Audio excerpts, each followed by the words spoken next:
Bienvenue dans cette vidéo dans laquelle je te parle du processus désir et résonance traumatique. Comme on me pose régulièrement des questions sur ce processus-là, je vais t'expliquer un peu ce que c'est, de quoi il s'agit, quelle est la vocation de ce processus. Mais avant ça, je vais te dire à qui ça s'adresse, parce que ça sert à rien que tu regardes cette vidéo si ça ne s'adresse pas à toi. Donc ça s'adresse à toi si tu reconnais des schémas qui se répètent dans tes relations et que tu en as assez de ça. Et ça s'adresse aussi à toi si malgré le fait que tu en aies conscience, ça continue de se répéter. C'est-à-dire tu as beau avoir mis de la conscience dessus, peut-être avoir fait de la thérapie, avoir conscientisé beaucoup de choses, ça continue encore de se répéter. Donc si tu veux des moyens concrets de transformer ces schémas-là, et avoir les outils de manière autonome pour les transformer, le processus est pour toi. Il s'adresse aussi à toi si tu te reconnais à certains moments dans des profils d'attachement qu'on appelle insécures. Donc dans le jargon psychologique, on appelle ça anxieux, évitant ou désorganisé. Donc le fameux « fuis-moi, je te suis-moi, je te fuis ». Donc si tu vois que tu as tendance à rentrer dans ces systémiques relationnels-là, ça s'adresse aussi à toi. Et enfin, ça s'adresse à toi si tu constates que tu as tendance à passer d'un extrême à un autre dans tes relations. Je te donne un exemple.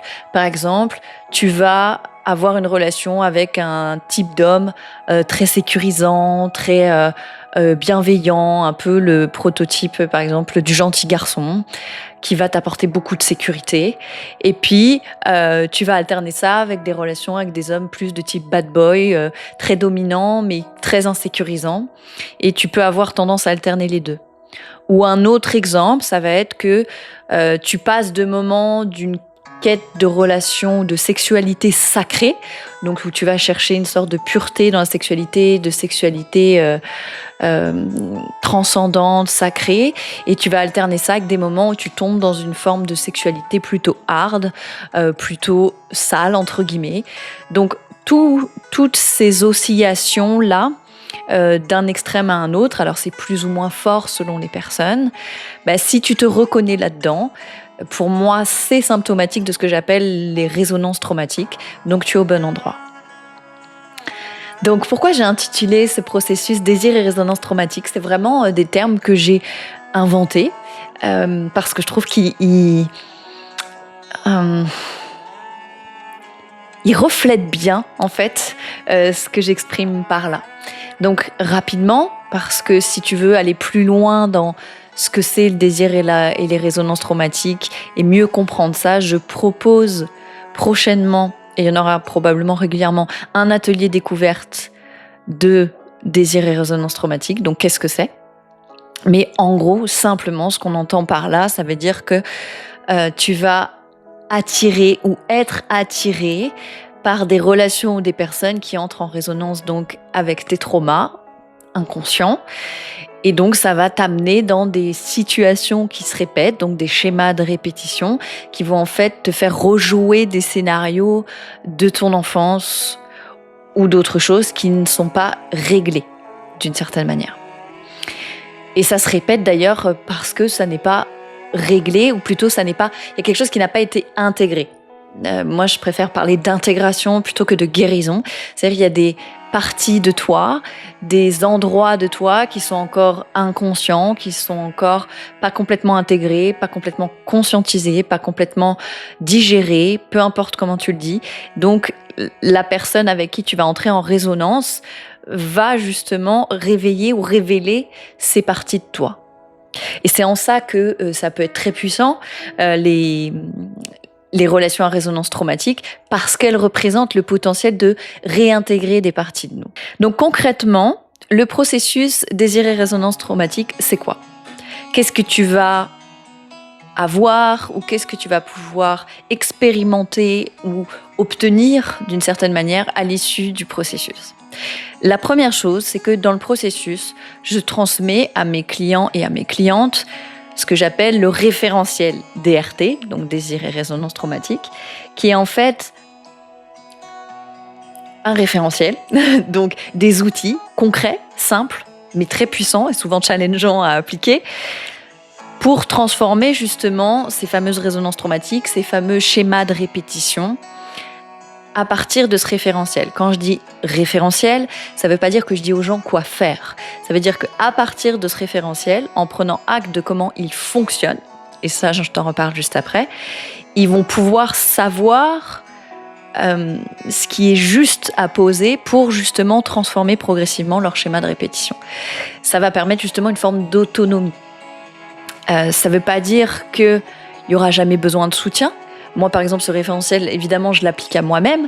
Pour autant, je me fais des fois accompagner parce que dans ces transformations, il y a ce que j'appelle des périodes de sevrage. Il y a des périodes qui sont émotionnellement challengeantes. Et dans ces moments-là, c'est précieux d'avoir du soutien, d'être reconnu ou peu importe. Donc, et c'est en ce sens que je trouve la thérapie vraiment très aidante. Mais mon approche personnellement n'est pas thérapeutique. On va pas faire de la thérapie. C'est vraiment des outils simples, concrets, pour que toi tu saches quoi faire, pour que tu aies la clarté sur quoi faire et aussi que tu aies des outils pour transformer ces schémas de répétition. Donc tu repars avec ce référentiel-là, premièrement. La deuxième chose, c'est que l'espace du processus est ce que j'appelle un terrain d'entraînement. J'aime beaucoup cette notion de terrain d'entraînement parce que comme je le dis, c'est important de s'entraîner dans plein de domaines de notre vie pour être bon. Je sais pas moi, pour apprendre un instrument de musique, dans un sport. Donc on va comprendre l'importance de s'entraîner pour devenir bon, voire excellent. Et dans nos relations, c'est le no man's land. On n'a pas compris que les relations saines, ça s'entraîne et ça s'entraîne d'autant plus qu'on a clairement été habitué et conditionné à des réflexes relationnels qui sont clairement assez catastrophiques. Donc c'est pas seulement s'entraîner, c'est pas déconditionner, c'est reconditionner d'une certaine manière, mais avec un référentiel qui soit plus sain et qui soit en cohérence avec comment toi tu fonctionnes. Donc c'est un terrain d'entraînement. Ça veut dire quoi ? Ça veut dire qu'il va y avoir des pratiques à faire de semaine en semaine. Ces pratiques, on les partage dans le groupe, c'est-à-dire il y a un groupe d'échange sur Telegram dans lequel tous les membres vont partager voilà, leurs évolutions. Ok, là j'ai fait telle pratique, là j'ai essayé tel truc, ça a eu telle répercussion sur ma vie. Donc le fait d'avoir cet espace aussi d'accueil, de soutien, d'échange, c'est extrêmement précieux. Encore hier, j'ai des clients qui me disaient « Waouh, mais c'est tellement nourrissant !» et t'es tellement présente et tu apportes tellement de retours. Et en plus d'avoir les autres membres du groupe qui souvent vivent des choses en miroir, qui font des échos à notre propre expérience, qui vont du coup poser des questions ou quand moi je réponds, ça va donner des échos. Tout ça, c'est un espace pour moi d'entraînement, enfin de soutien à cet entraînement. Et un entraînement donc qui va passer par à la fois les pratiques que je vais encourager dans ta propre vie, mais aussi avec ton binôme. Parce que je prends des petits groupes. Donc il y a des sessions de groupe et en dehors de ces sessions de groupe, tu vas être associé à une deuxième personne du groupe avec qui tu seras encouragé à vous rencontrer et à pratiquer en dehors des sessions de groupe. Ce travail en binôme, il est très précieux et il se passe d'ailleurs des choses souvent très intéressantes. Il y a même des couples qui se sont déjà formés dans le travail en binôme. Donc d'avoir quelqu'un tout le long du process avec qui tu vas aller de semaine en semaine au fil des pratiques, c'est extrêmement précieux et ça permet d'avoir le feedback de l'autre, d'avoir le regard de l'autre, que le regard de l'autre apporte des éléments que tu n'avais pas vus, auxquels tu n'avais pas pensé. Donc c'est aussi ça. Donc c'est un espace d'entraînement dans lequel tu vas recevoir un soutien, dans lequel tu vas justement être encouragé à essayer, à tester ce que j'appelle donc le référentiel qui en fait fait passer, tu as peut-être déjà vu ma punchline, je l'aime beaucoup, passer du paradigme émotionnel au paradigme décisionnel dans tes relations. Donc qu'est-ce que j'entends par là rapidement ? C'est que la plupart des gens et la plupart du temps, on entre en relation et on fonctionne en relation à partir principalement de nos émotions. Et ça va nous amener justement dans nos fameux schémas de répétition. Et tant qu'on continue d'entrer en relation et de prendre des décisions, entre guillemets, en relation uniquement à partir de nos émotions, on va systématiquement aller dans nos schémas de répétition. Donc c'est pas que nos émotions n'ont pas leur place, c'est que le référentiel que je donne va permettre de se baser sur autre chose que simplement nos émotions pour choisir une relation, choisir un partenaire, fonctionner en relation et prendre des décisions justement en relation. On parle bien de passer du paradigme émotionnel au paradigme décisionnel. Et souvent, ce que les gens me disent, ce qui surprend mes clients, c'est que waouh, ça paraît tellement évident quand je leur donne ce référentiel, tellement simple, tellement évident en théorie à appliquer. Et en même temps, ils se rendent bien compte que émotionnellement, c'est challengeant. C'est bien la raison pour laquelle la plupart des gens continuent de fonctionner comme ils le font. C'est que si on quitte le paradigme émotionnel, émotionnellement, il va se passer des choses. Et c'est là où c'est bien d'avoir un espace de soutien et d'entraînement, parce que sinon, nos réflexes habituels, ils reviennent très rapidement. Je t'accompagne pendant ces quelques mois du processus à établir ce que j'appelle ta proposition amoureuse. Mettre de la clarté sur quelle est ta proposition, quelle proposition tu es, toi, en relation. Et pourquoi c'est super important? Parce que une grande majorité des relations, de jeux de pouvoir dans les relations, se basent sur le flou. Donc le flou qu'on a vis-à-vis de nous-mêmes, le flou qu'on laisse dans la relation, le flou qu'on a vis-à-vis de l'autre. Donc c'est tout ce flou-là sur qui on est et sur le fait qu'on n'assume pas la proposition qu'on est en relation, ça va favoriser les jeux de pouvoir.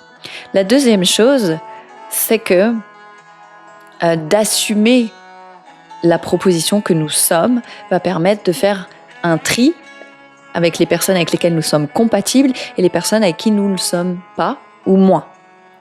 Automatiquement, sans que tu aies à te poser la question de est-ce que je suis compatible ou pas avec cette personne-là, si tu assumes ta proposition, tu sauras tout de suite si c'est compatible ou si ça l'est pas. Et la compatibilité, pour moi, c'est un élément extrêmement important dans les relations, qu'on néglige trop souvent. On croit que l'amour suffit, que le sentiment amoureux suffit. De mon expérience, ce n'est pas le cas. C'est très chouette d'aimer quelqu'un, c'est très chouette de se sentir amoureux ou amoureuse, mais ce n'est pas suffisant pour vraiment construire une relation à deux.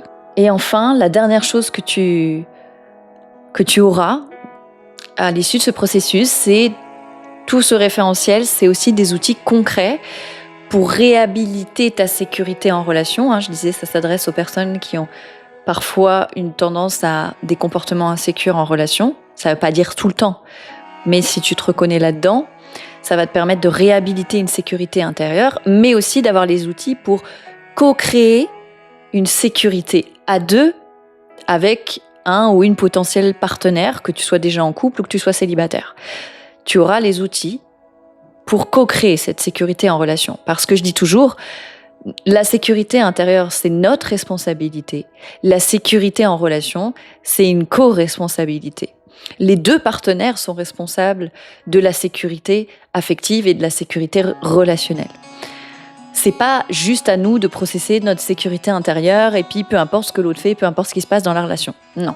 Ça, c'est un mécanisme que j'appelle de surresponsabilisation qui se retrouve beaucoup dans la spiritualité et le développement personnel, mais qui n'est pas vraiment responsable puisqu'en fait, tu prends la responsabilité de l'autre, tu te surresponsabilises, c'est un mécanisme de dépendance et qui permet pas à chacun et chacune de prendre sa responsabilité et de se comporter de manière adulte, sachant qu'une relation se crée à deux. Donc voilà un peu tous les éléments avec lesquels tu vas repartir dans le processus. Il y a 3 formules possibles pour rentrer dans le processus. La formule de base où tu auras accès aux sessions de groupe à chaque 15 jours, aux groupes d'échange et aux vidéos. Parce qu'il y a aussi des vidéos préenregistrées sur une plateforme à regarder tout au long du process. Et ensuite, tu as des formules avec des sessions individuelles en plus et même une formule un peu VIP où tu peux avoir un week-end en présentiel avec moi en plus de tout ça. Voilà, donc je te laisse regarder, lire sur la page si ça t'intéresse. Tu peux me contacter, me poser des questions, n'hésite surtout pas. Et personnellement, moi, ce référentiel, j'y crois vraiment parce que je l'ai éprouvé et entraîné dans ma propre vie et que je vois les résultats aujourd'hui. Je vois l'énorme différence sur ma sécurité justement intérieure, ma sécurité en relation avec l'autre. Et je vois comment les schémas dans lesquels j'étais empêtrée, des fois pendant des années et des années, se transforment. Et ça n'a pas de prix. C'est tellement jouissif, j'allais dire, et ça permet tellement de réintégrer, j'allais dire, qui je suis profondément. Ça va au-delà de la notion de la relation. C'est pour ça que je dis toujours faire de la relation un endroit où je consacre qui je suis. Pour moi, ça n'a pas de prix. Voilà. Et j'ai vraiment à cœur de te transmettre les raccourcis, parce que si ce que je transmets est d'une telle évidence pour certains ou paraît tellement simple à comprendre, c'est parce que je suis tellement allée dans des complexités et des détours que j'ai pu ressaisir l'essence de tout ça pour revenir à une transmission simple. De toute façon, je dis toujours que on transmet les choses simplement quand on les intègre. Voilà. Donc merci d'avoir écouté cette vidéo et puis peut-être à très bientôt.